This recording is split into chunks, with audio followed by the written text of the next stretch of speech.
Siamo qui con Sara Giorgette, presidente del Partito Verde del Madagascar e vicepresidente della Confederazione del Partito Verde di tutta l'Africa. Sara, fino a poche settimane fa, era senatrice in Madagascar e si è dimessa in aperto contrasto con il governo provvisorio che non fa gli interessi dei cittadini e del territorio.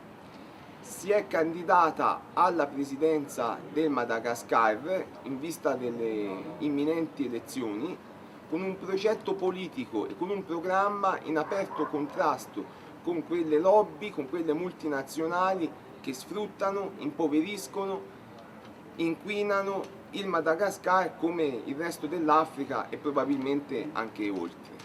Sara si trova a Roma nell'ambito di una tournée europea organizzata dal Comitato Elettorale Internazionale, del quale potete avere maggiori informazioni sul sito promadagascar.org.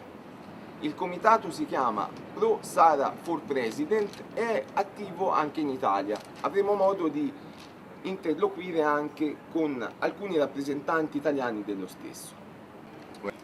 Alors les élections probablement se tiendront au mois de septembre.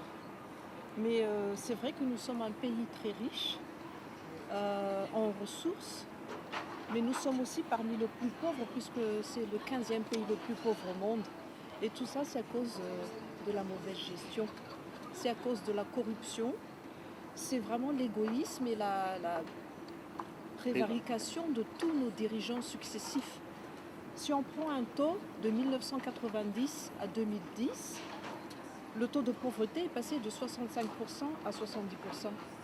Et actuellement, en 2013, le taux de pauvreté est à 97%, c'est-à-dire 9 malgaches sur 10 pour une population de 22 millions. C'est quelque chose vraiment d'inacceptable. Le fait est aussi que les intérêts privés des dirigeants étaient leur priorité par rapport aux intérêts publics de la population. Et ce sont des dirigeants en fait qui ont vraiment une politique de mendicité. C'est un État prédateur, c'est que ce sont des dirigeants qui n'ont jamais institué les institutions de contrôle de l'État, comme la Haute Cour de justice, les cours de compte. Et donc on n'a pas d'institution qui contrôle l'État et eux-mêmes, ils bafouent à chaque fois la Constitution que eux, ils ont taillé à leur mesure. Donc c'est vraiment, nous sommes actuellement devant un État en faillite et c'est pour ça que moi j'appelle de tous mes voeux à ce que des élections se tiennent le plus tôt possible. Merci. D'abord, dans notre projet même, le projet que je porte, c'est un projet d'écologie politique pragmatique. C'est-à-dire que nous voulons absolument un développement. Le pays est un pays donc sous-développé, il est essentiel d'aller vers un développement et ce développement doit être respectueux des valeurs, des priorités qui tournent autour de l'homme et de l'environnement.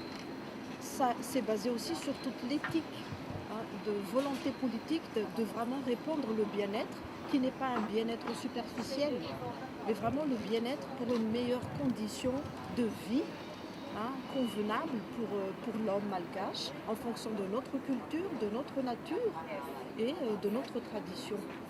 Mais c'est toujours une volonté de s'ouvrir aussi au monde et donc il y a une politique de développement basée sur la nature et l'homme, mais avec beaucoup de sécurisation, avec beaucoup d'utilisation de technologies qui ne polluent pas, avec beaucoup de regards portés sur les femmes, qui est une majorité de la population. Et donc c'est vraiment de répondre à ce qu'il y a plus de santé, plus d'éducation, plus de travail, et dans l'équitabilité et de justice sociale pour les ressources naturelles dont nous disposons. Alors la chance de victoire est réelle. Pourquoi ? Parce que c'est un projet que je porte qui est d'abord tiré de toute l'écoute, de toute l'analyse faite par la population durant plus d'1 an et demi de terrain. Alors c'est un projet que les Malgaches ont toujours voulu, c'est eux qui l'ont élaboré avec le Parti vert Et ce sont vraiment des thématiques essentielles comme la terre, comme l'eau, comme l'énergie, comme une amélioration vraiment de tout ce qui conditionne notre vulnérabilité et notre pauvreté, et une amélioration de la santé, de l'éducation, de la sécurité des biens et des personnes pour permettre aux investisseurs nationaux comme malgaches, pour permettre la création d'un tissu de PME, PMI, pour permettre une économie juste, ouverte et qui a des valeurs et des priorités justement axées sur l'écologie politique. La chance aussi, c'est que ma candidature n'est pas une candidature à problématique, puisque j'ai respecté les lois. Oui, contrairement donc à la plupart des candidats. Et donc à cet égard, la réforme et la relève économique avec le monde entier, avec toute la communauté internationale, ne posent pas de problème. Le fait est aussi que je suis une femme en politique dans un pays où les femmes sont majoritaires. Et je pense que les problèmes des femmes n'ont pas à être mis sur papier. Je les comprends, je vis avec elles, et donc les solutions de ce projet est vraiment axée sur la sensibilisation propre aux politiques genre. Voilà, je suis vraiment nouvelle aussi en politique. C'est un parti politique fondé sur l'éthique, et tous nos membres dirigeants, tous nos cadres ont donc un ancrage local, mais surtout une propreté, une éthique politique qui vraiment fait défaut dans la plupart des autres candidats et de leur parti. Merci. Le peuple italien a une très grande histoire. C'est un peuple fort, et dans l'Union européenne. Je pense qu'avec la crise en Europe, la solution peut être trouvée et doit être trouvée dans un pays comme Madagascar, qui pourrait apporter vraiment une valeur ajoutée dans une relance de l'économie.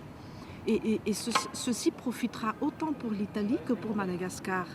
Moi, je souhaiterais que les relations bilatérales entre nos deux pays soient vraiment raffermies, que les Italiens à Madagascar puissent évoluer dans un pays ami. Et c'est tout pourquoi je fais de la politique. Les investissements qui profitent autant pour l'Italie comme Madagascar ne pourraient être que bénéfiques pour les deux pays. Et moi, je vais vraiment dans ce projet qui a beaucoup l'adhésion des Malgaches, pour que justement il y a stabilité dans l'utilisation de tous les capitaux, qu'il y aura vraiment échange au-delà de la culture, d'un échange économique fondamental pour le développement des deux pays. Et c'est pour ça que je fais appel à tous les Italiens dans tous les secteurs d'aller voir à Madagascar, parce que on sait très bien que l'Afrique peut être le continent d'avenir, mais moi je pense que Madagascar pourra les surpasser et constitue la perle de l'océan Indien.